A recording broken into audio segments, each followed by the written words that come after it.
mistake in your Social Security filing could cost you tens of thousands of dollars over your lifetime.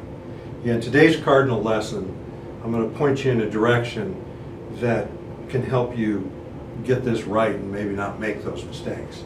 So the first problem that a person facing Social Security, coming up on Social Security, relying on it, when to file. And by that I mean, when do you start your Social Security? And the answer lies somewhere between 62 and 70. So you can start it as early as 62, you can start it as late as 70, and a big misconception is it's one of those two dates, or one of, you actually, there's 8 years in that period of time, 96 different months, and there's 96 different dates where you could start your Social Security.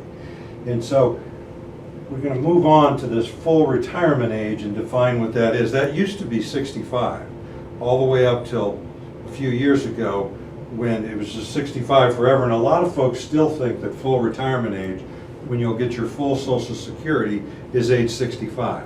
And it's actually not. It's slowly moving to age 67. And there's a phase-in process that the people that are retiring now, their full retirement age is age 66, okay? And the folks that were born from 1943 to 1954, the full retirement age is 66. From 1955 to 1959, it's 66 in a number of months. Like I was born in 1958, so my full retirement age is 66 and 8 months. And the people born 1960 and later, it's the full phased-in amount of age 67. So why is this important? Well, if you take Social Security any time before your full retirement age, you're going to get less than you would at full retirement age. And if you take it at 62, you're going to get substantially less. And it's going to stay that less amount for the rest of your life. So it's really critical that we get some basic understanding. And then this date and the answer to this is different for everybody because it's just going to depend upon your situation.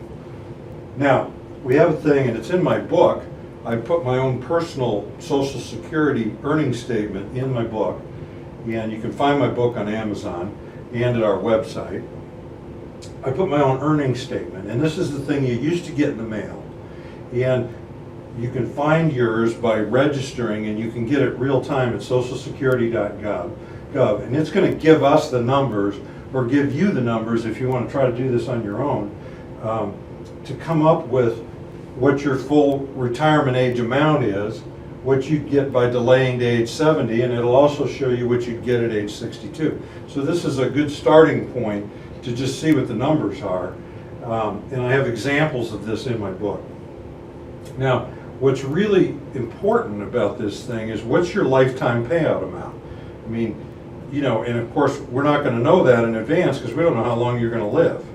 So in the process of this, we do a lot of Social Security planning, Social Security timing, and as I said, I talk about it in the book to get some of the basics together so you can make a logical decision. And as I said, a mistake can cost a lot of money over a lifetime. Now, spouse benefits are important as well. So if you have, like my wife worked outside the home for a few years after college, she's meeting me, and then a few years when we were first married, and most of her life she doesn't have an earnings history. So she's going to fit under this spousal benefits where when she retires at her full retirement age, she's going to get 50% of my Social Security check. Okay, I mean, it's not going to come from me. So in other words, we're going to get 1.5 times my Social Security check. Now, for a lot of you folks, you might be in a situation where one of the spouses worked over a long period of time, but they didn't make near the money that the other spouse did. So it could be a lot of people that have a work record and a long work record are still going to be better off filing under the spousal benefits of their working spouse that had the high earnings record.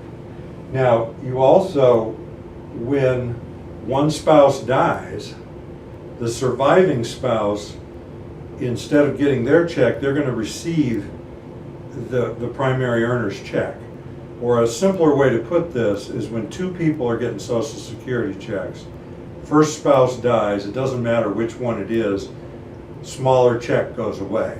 So there's going to be a loss of income, but it also, when you have, like in my situation, if I start figuring out my date to file for Social Security, I got to think about how long my wife is going to live, because if I die first and I die young and she lives to a ripe old age, then I'm going to be diminishing her Social Security check too, or the benefit she's going to get over a long lifetime.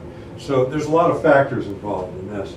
And then you also have surviving spouse when you have a divorce. If you were married to a person for 10 years or more, you're not remarried, and you've been divorced, and you may have been divorced a long time, you're entitled to Social Security benefits on their work record. And when they pass away, even if they're married to another person, that other person is going to get survivor benefits, you're going to get survivor benefits as well. So there's a lot of knowledge and wisdom put within this. Now we get into income taxes, and this is where the part of this talk is relevant for you folks that are already on your Social Security. You probably already know that you're going to pay taxes or income taxes on some of your Social Security benefits. Never all your Social Security benefits, but some of them. And when you're retired, you have some control over the timing of receipt of income. All I simply want to say is that there's some planning that we can do for you, and it's mentioned in my book, some of the strategies you can put forth to minimize the income taxes that you pay on your Social Security check. Then when I talk about financial planning as it relates to Social Security, how long do you and your spouse expect to live? I mean, we could still guess at this based upon health history, family history. We can look at averages of people your age, same with your spouse. But when we're doing financial planning, we're doing this stuff anyhow when we're figuring out how long money is going to last. It's really relevant with Social Security. And then another factor with financial planning is, do you need the income now? I mean, when we run into people that are 62 and it's going to be a reduced check, but they need the money to live, hey, guess what? We're going to file and help them get the filing just because there's a need there. So that's going to drive a lot of stuff in financial planning. And then we also want to talk a little bit about the Roth IRA, because when you're making withdrawals from your IRA and you're paying taxes, that's driving up your income from those withdrawals, and that's causing you to pay more income taxes on your Social Security. That's where a Roth IRA comes in as a very important part of strategy, because as you know, the Roth IRA distributions are tax-free. So I want to show you that you can find out more about us and about this type of information at our website. There's our phone number. We'll be glad to take a call. I'm Hans Scheil, and thank you for listening.